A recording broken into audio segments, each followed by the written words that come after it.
Prendas religiosas, prezados irmãos e irmãs, prezados liguistas.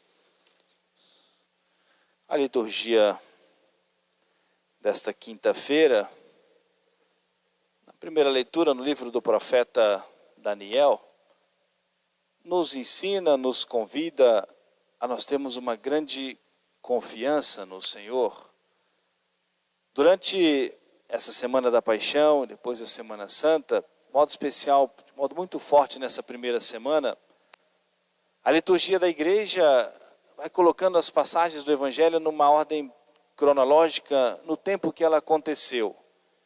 E Jesus deixou para esses últimos 15 dias de sua vida para realizar os seus maiores milagres, como a ressurreição de Lázaro, que aconteceu uns 15 dias antes da Sexta-feira Santa, antes da morte de Jesus.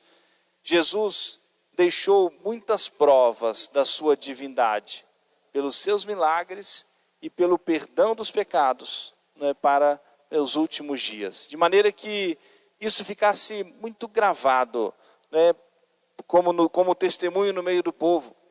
Jesus, aquilo que Jesus às vezes falava, de maneira profética, em parábolas, agora ele vai deixando os sinais muito claros, muito evidentes, fazendo os milagres, pelo seu próprio poder, enquanto Filho de Deus, e perdoando os pecados. E a pergunta hoje dos fariseus é essa: quem é esse que até perdoa os pecados? Se só Deus pode perdoar os pecados, com que autoridade esse que vai dizer àquela mulher: teus pecados te são perdoados, vai em paz, a tua fé te salvou? Quem é esse que até perdoa pecados? É o mesmo que ressuscitou Lázaro? É o mesmo que disse o Evangelho, ouvimos essa semana, ontem ou antes de ontem: eu e o Pai somos um, o Evangelho de São João. Ouvimos domingo nosso Senhor dizendo: antes que Abraão existisse, eu sou, enquanto Deus, desde toda a eternidade. Quem é esse que até perdoa os pecados? É esse que é o Filho de Deus, o Messias, o Salvador. Esse que foi anunciado pelo profeta Isaías e por todos os profetas. Esse que foi prefigurado lá no cordeiro que era imolado na Páscoa judaica.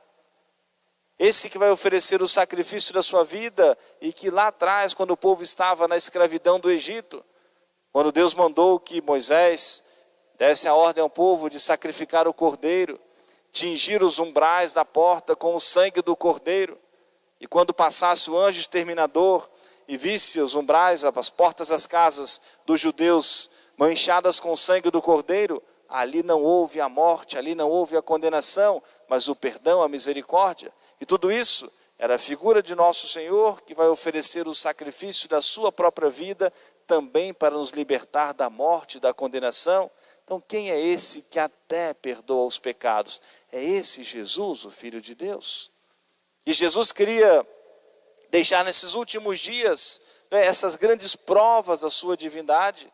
Isso vai se culminar com o que nós vamos celebrar no próximo domingo, quando Jesus quis ser glorificado, quis que as pessoas começassem a proclamar as profecias: Hosana ao filho de Davi, bendito que vem em nome do Senhor. Palavras que os profetas anunciavam séculos antes, quando viesse o Messias. E aquilo que as pessoas iam presenciando era o cumprimento muito claro da profecia que já anunciava essa entrada triunfal de Jesus em Jerusalém.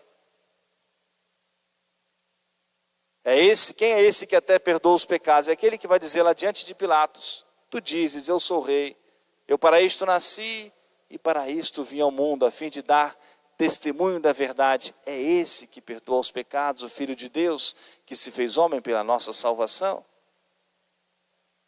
E também com essas demonstrações tão claras, com essas palavras tão claras, como nós ouvimos no Evangelho de São João nessa semana, Jesus dizendo aos fariseus: se não credes em mim, crede nas minhas obras. Vocês estão dizendo que eu não estou falando claramente. Quando eu digo a verdade, vocês estão dizendo que eu estou blasfemando, que eu estou possesso do demônio, e pegam em pedras para me apedrejar. Se não estão crendo na minha palavra, as minhas obras estão aí. Crede nas minhas obras. Os milagres, o perdão dos pecados, a conversão, a misericórdia, tudo isso sinal da presença de nosso Senhor, sinal da divindade. e essas demonstrações tão claras da divindade de nosso Senhor, vai deixar um contraste muito grande, muito evidente, que era claro para todos que ele era o Messias. Ninguém foi enganado na condenação de Jesus. Muitos do meio do povo, sim, levados pela multidão, levados pelas autoridades. Mas aqueles que eram conhecedores da lei, ninguém foi enganado. Maldosamente, covardemente, reconhecendo que Jesus era o Filho de Deus, mas ainda assim quiseram condená-lo. Não são inocentes, foram levados, não, quiseram maldosamente condenar a nosso Senhor. Os sinais muito claros, né, das profecias se cumprindo em nosso Senhor. E ainda assim, não queremos, né, que Ele reine sobre nós. Mas que a nossa atitude seja exatamente o contrário. A igreja propõe essas meditações, essas reflexões para nós aprendermos com aqueles que erraram, não querendo o nosso Senhor, mas que para nós seja exatamente o contrário. Que nós busquemos a nosso Senhor, que nós o amemos de todo o coração, que nós tenhamos essa confiança, como Jesus disse, essa mulher pecadora. Muitos começaram a pensar mal, não tiveram coragem de dizer para Jesus, mas começaram a pensar mal de Jesus. Se esse homem fosse o profeta, saberia quem é essa mulher que está tocando, lavando aí os seus pés.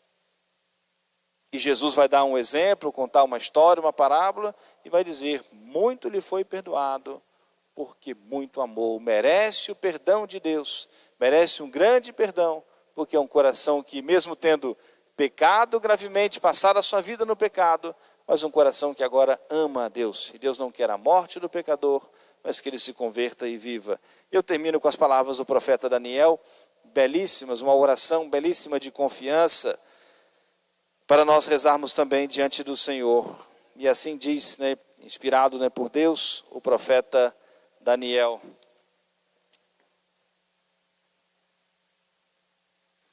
Agora, porém, vamos seguir-te de todo o coração, temendo-te e buscando a tua face.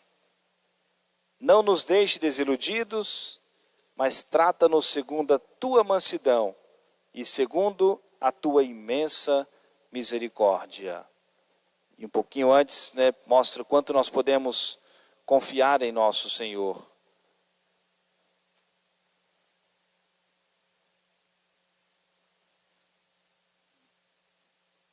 Não nos abandones para sempre por causa do teu nome.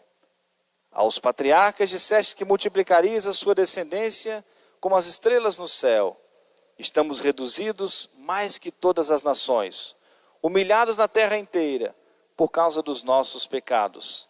Mas de alma esmagada e de espírito humilhado, que nós sejamos aceitos como em holocaustos de carneiros e de touros, como milhares de gordos cordeiros.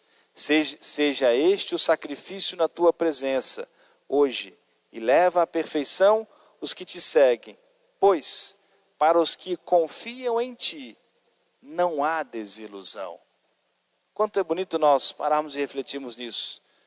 O profeta rezando diante de Deus, para aqueles que confiam em ti, não há desilusão. Aqueles que colocam a sua confiança no Senhor, nunca ficarão desiludidos, nunca ficarão desapontados. A Escritura assim nos diz, para os que confiam em ti, pois para os que confiam em ti, não há desilusão. E por tudo isso, que nós sejamos bons discípulos de nosso Senhor, que o amemos de todo o coração e que vivamos intensamente essa Semana Santa para a conversão, para o fortalecimento da nossa fé, da nossa esperança, da nossa confiança em nosso Senhor. Amém. Louvado seja nosso Senhor Jesus Cristo. Para sempre seja louvado.